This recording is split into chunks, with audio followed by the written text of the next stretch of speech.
Now this is the camera that I used for past 2 years, I think like 1 year or so, almost 2 years.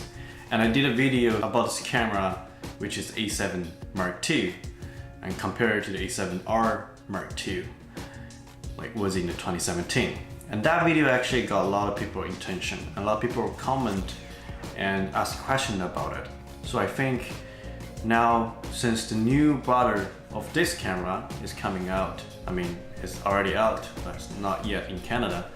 So I thought maybe it's a time for me to do an update video and talk about the camera again on this video here.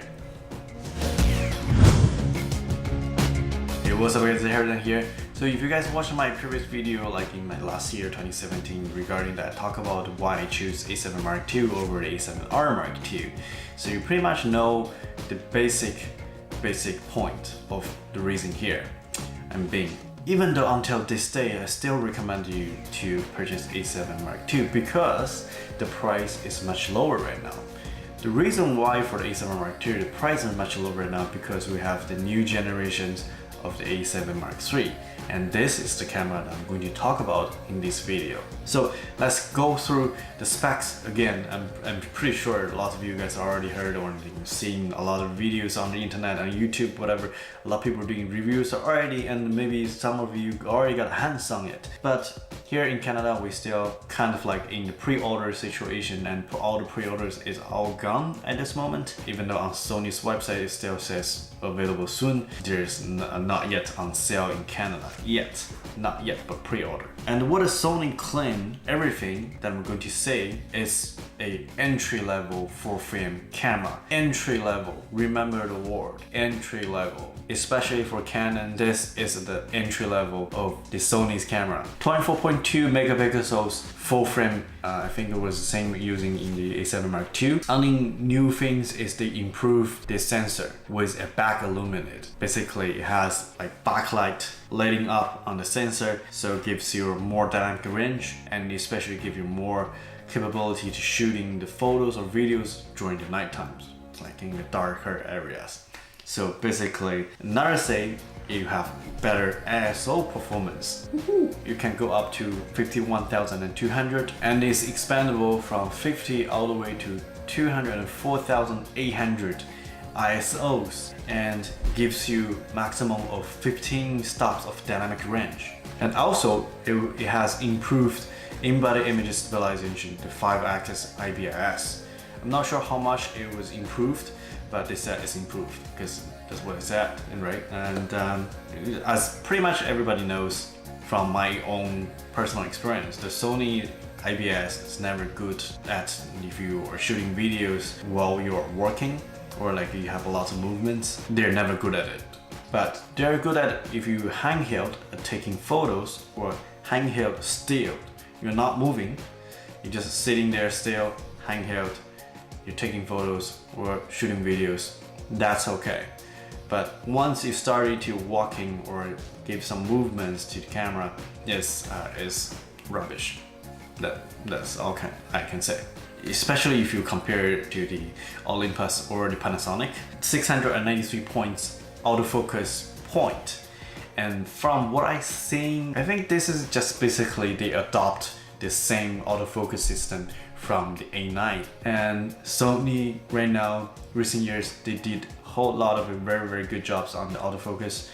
I think it's pretty much the best autofocus that you can get, unless you compare it to the dual pixels on the Canon. Like Canon still, the dual pixels very good too. And here also have exactly the same thing with the A9, it's the faster autofocus, and it has the eye tracking.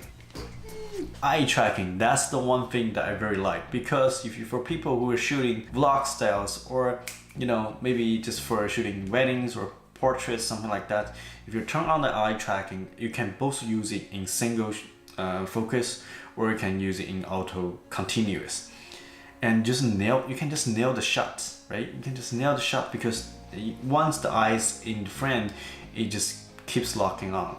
I'm not sure how accurate that is, but from the sample I see it on Sony's website, and I see different people are shooting or using the camera to do review it. It actually produced a very good result, and results still matters. You can shoot up to 10 frames per second in mechanical mode and silent mode. The silent mode is just using electronic shutters. It won't making the sound, and that's one good things if you shoot maybe indoor sports events and also meetings.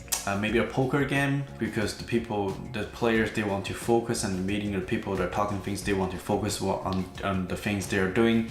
They don't want to get annoyed or disrupted, by different all kinds of like shutter sounds. It has USB 3.1 connector. It's the USB Type-C, which means you can charge your camera by using a external battery, like just like this one. This is a Xiaomi external battery, so I can use this to power up my camera or to charge my camera during the shootings. And for the videos, yes, the videos, this is the big part, because I mostly using my cameras to shoot videos, so video is a big thing for me. And now it supports 4K. I knew the A7 Mark III can support 4K because everybody's going to 4K right now, but I didn't saw this. They put the 100 megabyte per second bit rates under 4K. That is actually a very good thing. The 4K they're shooting, you can shoot 4K up to 30 frames per second using 100 megabyte per second bit rate. And also the image, that 4K that you shot, it's actually shot from the full sensor is from the 6K.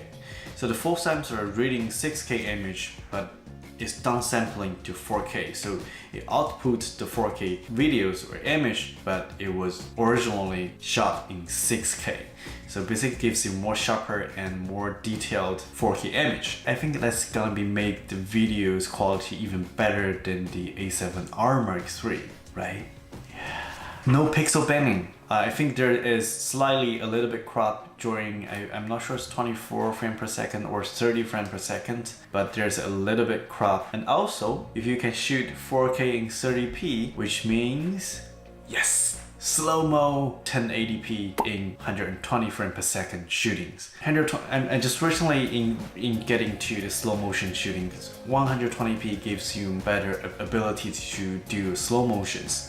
Even though 60p is kind of like entry level for slow motions, and 120p is gonna be better slow modes. Let me think. Is there any other full frame camera shoots 120p? It is, but with the same price range? Probably not. And the camera shoots sort of like HDR, but it's not HDR because A7 Mark III doesn't support shooting the image in HDR. You do have S-Log 3. The HDR things, it's not the real HDR. I think it's more like Sony's things. What they call is HLG3. It's playable on the HDR capable Sony TVs, but it doesn't have that much of dynamic range or the color, whatever you call, compared to the real HDR. But it's close. It's not a real HDR. I think they're gonna eventually put the HDR's capabilities onto the A7S Mark III. Also, it gets bigger batteries. Yeah, same as A7R Mark III, and the A9 is the new Z series battery, and that battery is rated up to 710 shots if you're using the screen. If you're using the viewfinders, it's gonna be 610 shots, which some of you may be wondering why the screen is bigger and the viewfinder is smaller. Why you have a smaller count on the viewfinders and you can shot more on the screen? Nice question. Because the camera supports dual SD cards. And dual SD cards, that's something good too, because you have a capability to shoot one card and you back up the same image on the other card. You never know if there's failure on your SD card. So it kind of gives you some insurance on that. Or you can also choose to shoot image by orders. So if your card 1 is full, then automatically switch to card 2. And also there's one card that supports to UHS number 2, so it gives you faster speed. Talk about price. The price is just around $2,000 US, and in Canada here, the body is starting from $2,600. With a kit lens is $2,800. Let me think, is there any other camera have same functionalities or same powerful capabilities that is at $2,000 US and 2,600 Canadian? I can't think of. There's none. None of it at this price range. So basically it gives Sony a big advantage on this. This is a big selling point on the camera, and what they call this is the entry level. None of the other brands entry level has the same functionality as the A7 Mark III right now at this moment. Good job, good job, good job, good job. Yeah. So which means the A7 Mark II is even cheaper right now. This is a very good opportunity for people who just gonna want to invest into a full frame or just want to start into using full frame camera and also have the capability to shoot very awesome, good quality image and also good quality of 1080p videos. The A7 Mark II now become the awesome best choice. Think about it. Also has hyper fast autofocus system. The autofocus is not bad and it's 24.2 megapixels. Something like around same thing. It's just not back-illuminated, the sensor, but still the megapixels is the same. It's full frame. Also has the 5-axis APS. Right now in Canada, on the body only, it sells brand new $1,400. In the US, I'm sure it's gonna be around $1,000 US dollars. So this is a very, very cheap camera right now. With the kit lens right now, it's like $1,600. In the US, probably like $1,200. Compare all other different cameras at $1,000 range and $2,000 range. There is no one can just simply beat it. I mean, maybe there is some camera that they can beat A7 Mark II, but it's full frame, guys. It is a full frame. It has better dynamic range, bigger sensor.